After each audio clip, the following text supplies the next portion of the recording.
네, 반갑습니다. 방금 소개받은 부산항공우사 항만연구부장 연정음입니다.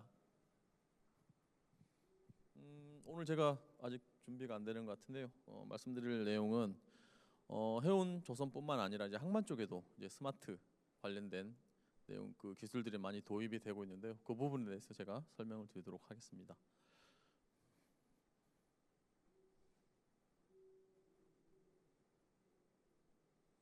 사실은 금일 주제가 이제 스마트 그린 에너지 마리타임 컨퍼런스인데요.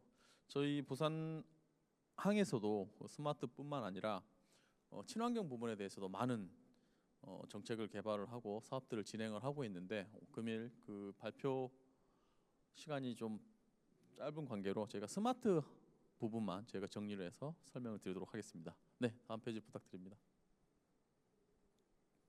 네, 먼저 이제 전 세계 스마트 항만의 어떤 사례들을 좀 간단하게 좀 말씀을 드리고 싶은데요. 네, 첫 번째가 그 전체적으로 이제 해운이나 항만 쪽에서 스마트 기술들을 많이 도입을 하고 있습니다. 다 아시는 바와 같이 4차 산업혁명 기술이 확산이 되면서 이제 스마트 물류뿐만 아니라 스마트 항만 쪽에도 계속적으로 이제 들어오고 있는데요. 제일 먼저 시도한 게 해운 분야에서 이제 그 위성 정보를 이용해서 리얼타임으로 이제 선박 위치와 화물 정보를 제공하는 부분들이 이제 시작이 됐었고, 그다음에 IMO의 환경 규제에 맞춰서 이제 그 기존에 이제 화석 연료를 사용하던 이 장비들을 항만 쪽의 장비들을 다 이제 전기 기반으로 해서 자동화로 이제 제어를 하는 부분으로 전환이 되고 있고요. 그다음에 또 하나는 이제 IoT 기술이나 그다음에 IT 기술이 발전함에 따라서 플랫폼 기술들이 많이 도입이 됐습니다. 그래서 전 세계적으로 뭐 선사 기준으로 해서 여러 가지 플랫폼 사업도 진행하고 있지만 항만 쪽에서도 다양한 뭐 디지털 트윈이라든지 이런 부분들에 대해서 기술들이 계속적으로 도입이 되고 있습니다. 네. 그 첫 번째 이제 해외 사례를 말씀드리면 이제 싱가포르를 주로 얘기를 많이 하는데요. 전 세계 최고의 스마트 항만을 싱가포르라고 뽑고 있습니다. 기본적으로 이제 싱가포르 항은 컨테이너 터미널들이 다 도심 내에 있었는데 외곽에 토아스 항만이라는 곳을 개발을 해서 차세대 항만 전략 계획을 수립을 합니다. 2040년까지 차세대 항만으로 해서 완전 무인 자동화 친환경 항만을 조성을 하겠다 해서 준비를 계속적으로 항만 개발을 진행하고 있고 4년 전에 1단계가 개장이 돼서 현재 운영이 되고 있습니다. 이 토아스 항만 같은 경우는 화석 연료를 사용하는 뭐 차량이나 장비들을 전혀 사용할 수가 없고요. 전기나 수소 기반의 장비들만 이용할 수 있도록 되어 있고, 특히 싱가포르 항 같은 경우는 연간 한 15만에서 16만 척 정도의 선박이 드나드는 이 해운 거점 국가입니다. 그렇다 보니까 이제 그 저스트 인 타임이라든지 이내비게이션을 통해서 항만 내에서 선박 입출항 시 사고가 발생하지 않도록 하는 부분을 하고 있고, 또 하나 좋은 점은 이제 IoT나 IT 기반 기술로 해서 이제 왼쪽 하단의 그림인데요.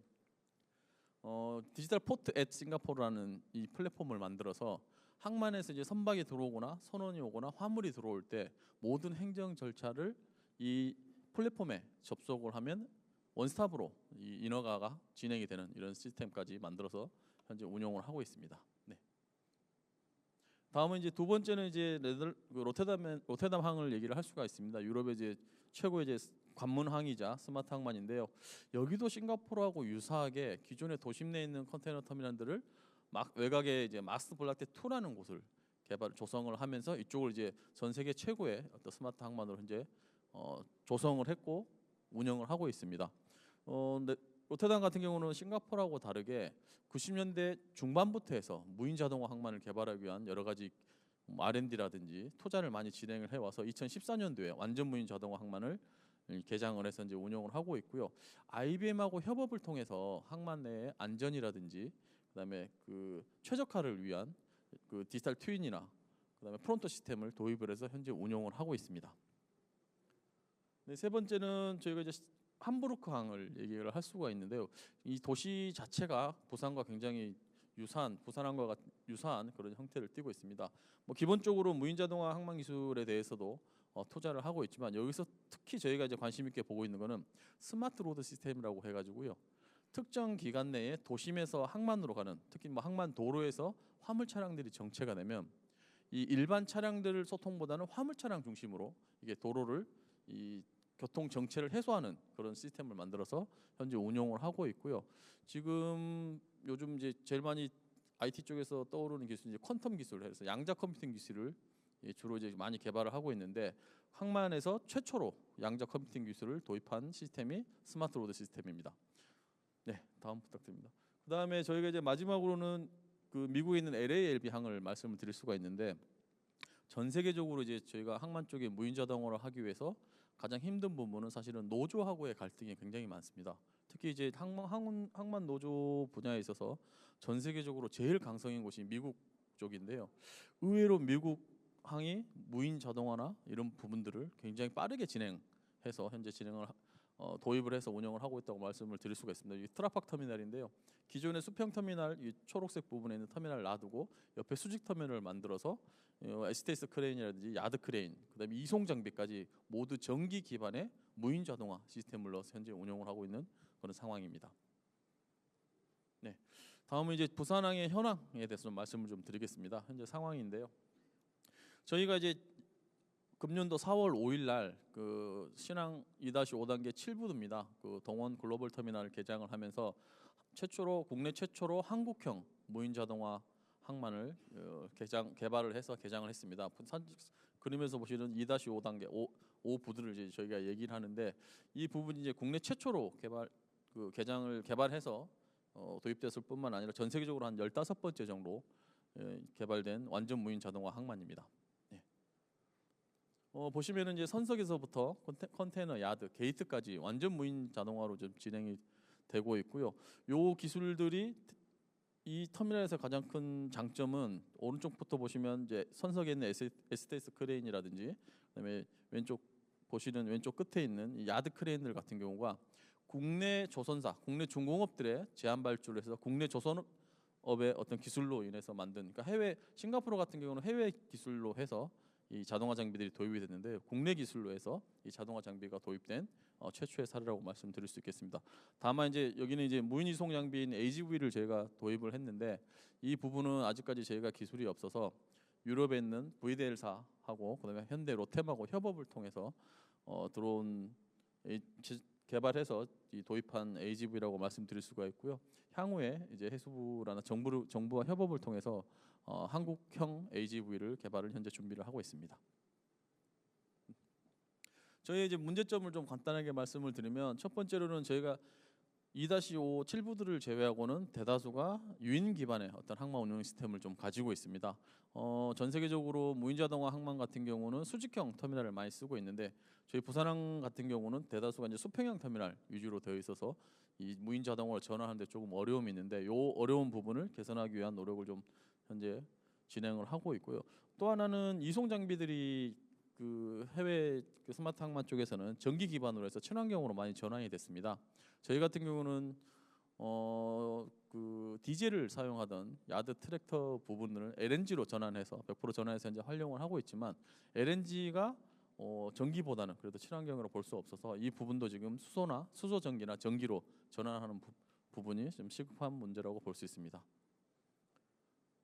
그다음에 저희의 또 가장 큰 문제는 안전사고뿐만 아니라 정체가 좀 많이 발생을 하고 있습니다. 이 부분은 기존의 이제 터미널이 유인 기반에서 기계화 부분으로 바뀌고요. 그다음에 기계화에서 다시 무인 자동화로 바뀌다 보니까 이 이해 주체 간의 어떤 정보 공유나 의사소통이 원활하지 않아서 주로 사고가 좀 많이 발생을 하고 있고요. 또 하나는 오른쪽을 보시면 교통정체가 굉장히 많이 발생하고 있습니다. 부산항 같은 경우가 연간 한 2,400만 개의 컨테이너 화물을 처리를 하고 있는데요. 이 기존에는 저희 부산항만공사에서도 이 컨테이너 터미널 부두에서 생산성이 높아야지만 항만의 경쟁력이 올라간다, 이렇게 생각을 했었는데, 실질적으로는 부두 경쟁력은 기본적으로 갖춰가되, 생산성을 갖춰가되, 이 배후 도로나 배후 도시화의 어떤 정체 부분을 최소화시키는 게 사실은 경쟁력을 높일 수 있는 부분이라고 지금 판단을 하고 있고요. 조금 전에 말씀드린 함부르크항 같이 스마트 로드 시스템 같은 부분을 도입을 해서 이런 정체를 줄이는 게 필요하겠습니다. 네, 그다음에는 저희가 이제 그 무인 자동화에 대한 어떤 원천 기술력이 굉장히 부족한데요. 보시면 기존에 이제 어떤 가격 경쟁 중심으로 이게 항만 크레인을 도입하다 보니, 항만 장비를 도입하다 보니까 이 국산화율이 굉장히 낮습니다. 지금 현재 선석 크레인 같은 경우는 한 국산화율이 한 40% 정도 수준밖에 안 되고요. 한 60% 정도가 다 해외 기술을 다 이용을 하고 있고, 해외 장비들이 들어오다 보니까 이 해외 장비 장비에 들어가 있는 어떤 핵심 부품이나 기본 부품들 자체도 국산으로 굉장히 낮습니다. 국산으로 제가 파악을 해보니까 평균적으로 약 한 26%에서 30%를 넘지 않는 수준이거든요. 심지어는 뭐 0%짜리도 굉장히 많습니다. 그래서 이런 부분에 있어서 핵심 기술을 국내 기술로 좀 개발을 해서 항만에 도입할 수 있는 이런 전략이 좀 필요할 것 같습니다. 네, 그러면 이런 부분들에 있어서 그러면 앞으로 이제 부산항이 어떻게 해나갈 것인가에 대한 좀 여러 가지 계획들을 좀 말씀을 좀 드리겠습니다. 향후 이제 10년 안에 항만, 스마트 항만, 뭐 아니면 친환경 항만에 도입될 기술들 좀 정리를 해봤는데요. 저희 뭐 선석 쪽이라든지 에이프론 쪽, 그다음에 저 야드 쪽, 게이트 쪽에서 여러 가지 기술들이 도입될 걸로 예상을 하고 있습니다. 이 부분은 참고로 하시면 될 것 같고요.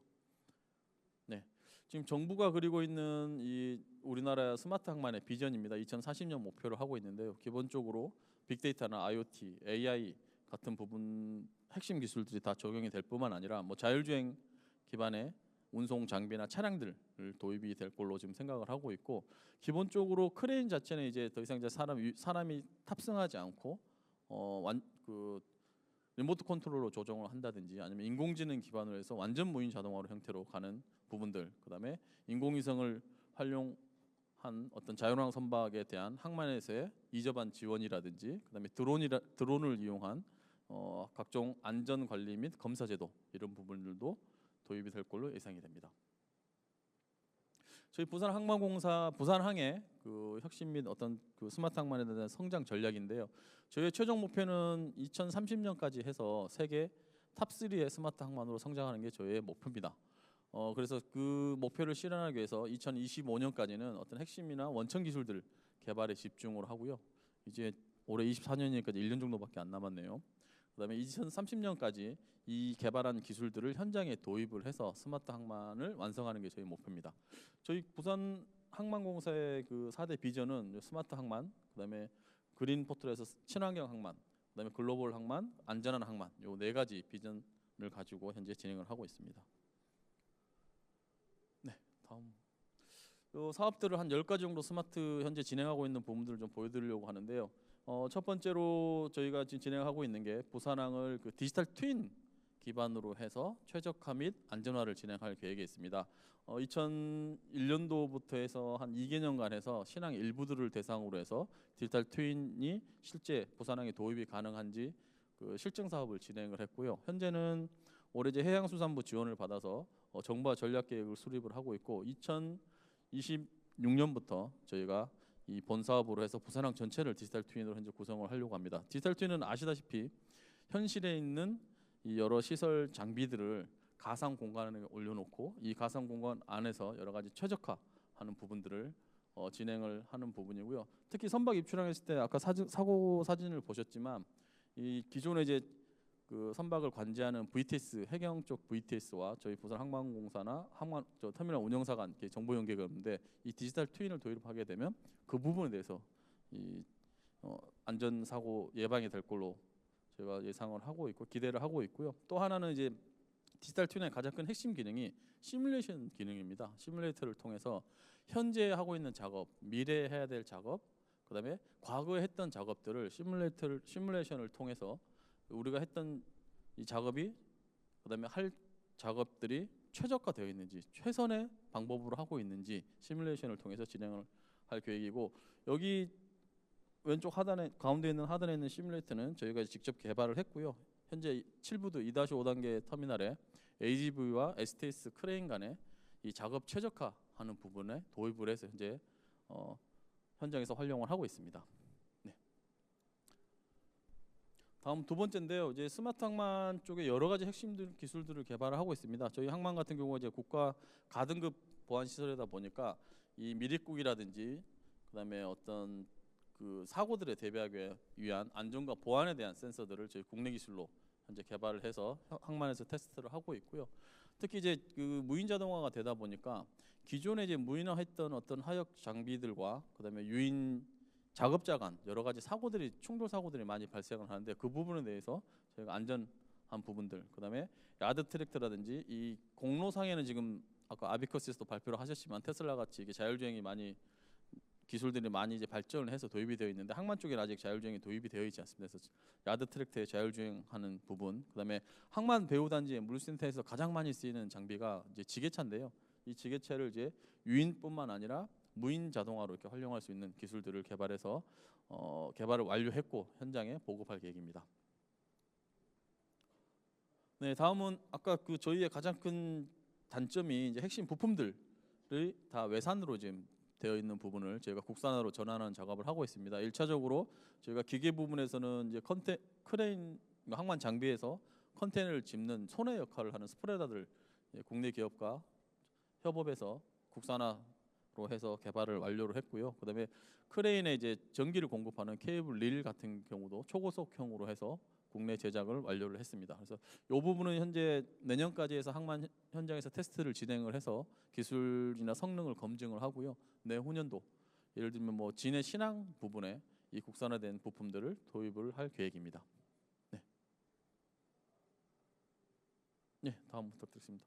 그다음에 이제 뭐 보안용 센서라든지 그다음에 저희가 가장 약한 부분이 그 무인 자동화를 했을 때 크레인의 어떤 예지 보전이라든지 상태 점검들을 하기가 굉장히 어려운데요. 그 예측 진단하는 알고리즘을 개발을 해서 현재 현장에서 테스트를 진행을 하고 있습니다. 네. 그다음에 저희가 이제 뭐 한 클릭 한번 더 해주시면, 네. 그 저희가 이제 부산항이 아까 2,400만 개 정도 컨테이너를 처리하고 있다고 말씀드렸는데요. 그 중에 한 55% 정도인 1,300만 개가 환적 화물입니다. 항만에서는 이제 수입과 수출 화물, 환적 화물로 나뉘는데 환적 화물 같은 경우는 저희 국가에서 생산한 제품이 아니고 그다음에 국가에서 수입해서 쓸 제품이 아닌 타국에서 오는 그 화물들을 환적 화물이라고 얘기를 하는데요. 이 환적 화물들이 부두 안에서 처리가 되지 않고 다른 부두로 이렇게 그 운송해서 갈 때는 항상 공로로 나가서 이렇게 하다 보니까 아까와 같이 그 교통 정체가 굉장히 많이 발생하는데 요 기술 같은 경우는 저희가 이제 트램 방식의 무인 이송 장비를 통해서 이 부두 내에서 다른 부두로 가는 환적 화물들을 처리할 수 있는 기술을 저희가 현재 개발을 하고 있고요. 한 번 더 클릭해 주시면 저 위에 아마 이송이 될 것 같은데요. 그 현재 허츠슨 그 철송장에서 테스트를 하고 있고 내년까지 기능 기술 검증을 한 이후에 진해 신항과 부산 신항 쪽에 연계하는 기술로 도입을 진행을 하고 있습니다. 예, 다음 부탁드리겠습니다. 이건 이제 지난달에 저희가 이제 현장에서 주행 테스트를 한 거고요. 그다음에 저희가 이제 무인 자동화를 진행을 할 때 전기 기반으로 많이 이렇게 장비들이 전환되다 보니까 이 저희 전력량이 굉장히 이렇게 부족하게 됩니다. 지금 저희는 뭐 154K 볼트의 변전소를 한 3기 정도 가지고 있고 그 한전에서 직접 전기를 공급하고 있는데 이게 크레인뿐만 아니라 이송장 AGV까지 들어오면서 그다음에 또 이 친환경을 위해서 선박의 이제 육상 전원 공급 장치인 AMP를 운영을 하다 보니까 그 소모량이 굉장히 많거든요. 그러다 보니까 변전소 자체에서 전력이 딸려 가지고 사실은 어려운 점이 있어서 신재생 에너지로 제가 태양광이나 태양열을 활용을 하고 있지만 실제 항만에 그 활용하기 굉장히 좀 미미한 부분 정도밖에 활용이 안 돼서 항만의 특성을 감안해서 그 화물이 계속 들어오면 화물 차량이 싣고 들어오잖아요. 그러면 저희가 이제 터미널의 게이트 쪽에로만 차량이 다니는데 그 차량이 지나갈 때 저기 앞전 모듈을 밟으면 전기가 생성되는 앞전 발전을 현재 기술 테스트를 진행을 하고 있습니다. 한 2년간에 걸쳐서 현장에서 테스트를 했는데요. 다만 이제 전기가 그러니까 발전은 되는데 아직까지 저희가 집전을 하는 기술로 지금 넘기지 못해서 내년까지 해서 집전하는 기술을 개발을 완료를 하고 저희 이 부두에 공급을 할 계획입니다. 네, 다음은 이제 드론 스테이션인데요. 저희가 이제 드론 그 항만이 저희가 관리하는 면적이 굉장히 넓습니다. 육상 항만구역까지 다 포함하면 한 450만 평 정도 저희가 이제 관리를 하고 있는데요. 저희 직원 수가 지금 현재 300명밖에 안 되거든요. 그럼 450만 평을 300명이 관리하려면 거의 한 명당 15만 평을 관리를 해야 되는데 이 넓은 면적을 효과적으로 관리하기 제일 좋은 부분이 사실은 드론이었습니다. 근데 드론으로는 뭐 이렇게 안전이라든지 그다음에 그 부두 시설들이 어떤 뭐 손상이 있거나 하면 쉽게 파악할 수 있는 장점이 있는 반면에 이 드론 자체가 이제 워낙 부피도 크고 무겁다 보니까 그걸 들고 현장까지 다시 나가서 이렇게 저희가 이렇게 영상을 촬영을 하고 이렇게 하고 있는데 이런 부분들을 항만 현장에서 효과적으로 하기 위해서 드론 스테이션을 현재 개발을 하고 있고요. 테스트를 저기 부산의 영도에 있는 해양대학교 거기 예전에 구 VTS 쪽에 설치를 해서 현재 기능 테스트를 진행을 하고 있습니다. 다음은 7번째 과제는요. 한번 클릭 한번 해주시면 저희가 이제 크레인이 무인 자동화가 되다 보니까 보통 기존에 무인 자동화 되기 전에는 8시간 3교대로 해서 이렇게 유인으로 조정을 했었거든요. 그때 이제 크레인에서 가장 중요한 부품이 이제 와이어 로프하고 모터하고 드럼 요거 세 가지를 제가 얘기를 할 수가 있는데 기본적으로 이 무인 자동화가 되다 보니까 예전에 유인으로 할 때는 조금 여유도 가지고 그다음에 이 약간 크레인의 그 어떤 이상이나 이런 부분이 발생을 하면 조종자가 파악을 해서 정비팀에 알려서 사전에 이제 고장이 나지 않게 정비를 많이 했었는데 사람이 없다 보니까 그 부분을 파악하기가 좀 곤란하고요.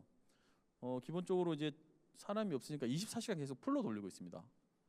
이 와이어로프 같은 경우가 보통 저희가 현장에서 3,000시간 정도 이용을 하고 이 육안으로 점검한 다음에 문제가 있으면 교체를 하고 있는데 작년 같은 경우는 1,800시간 만에 끊어지는 현상이 발생을 했고요.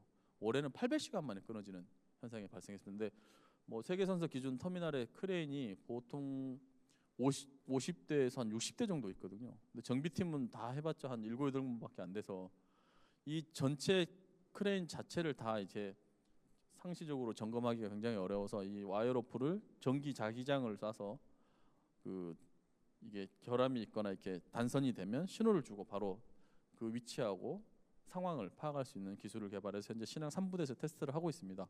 전체적으로 크레인 같은 경우는 뭐 HTS 크레인 같은 경우는 그 점검해야 될 부분이 한 6곳 정도 있고요. 야드 크레인 한 8곳 정도 이렇게 있어서 이 부분에 테스트를 해서 항만 현장의 안전 장비로 보급을 할 계획입니다. 8번째는 이게 이제 무인 자동화가 되다 보니까 이제 부대에 사람이 없습니다. 근데 이제 저희가 태풍이 오거나 20m/s 이상 강풍이 발생을 하면 크레인을 바닥에 고박을 시켜야 되거든요.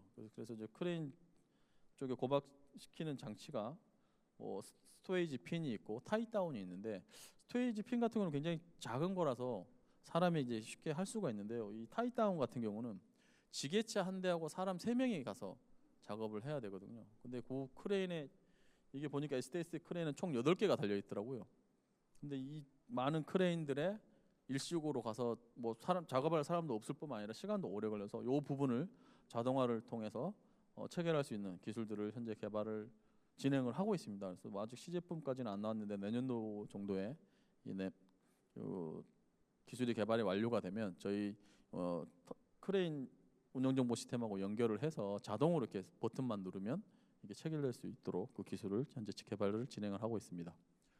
네, 다음은 저희가 이제 2-5부도 7부도만 지금 완전 무인 자동화로 해서 이 크레인을 이제 원격으로 조정을 하고 있는데요. 나머지 유인화된 이 크레인을 가지고 있는 운영 터미널을 어떻게 할 거냐라는 부분에 있어서 제가 대한기술로 해서 리모트 컨트롤 자체를 국산 PLC하고 연결을 해서 기존의 유인화된 크레인을 무인으로 전환하는 기술을 현재 개발을 하고 있고요.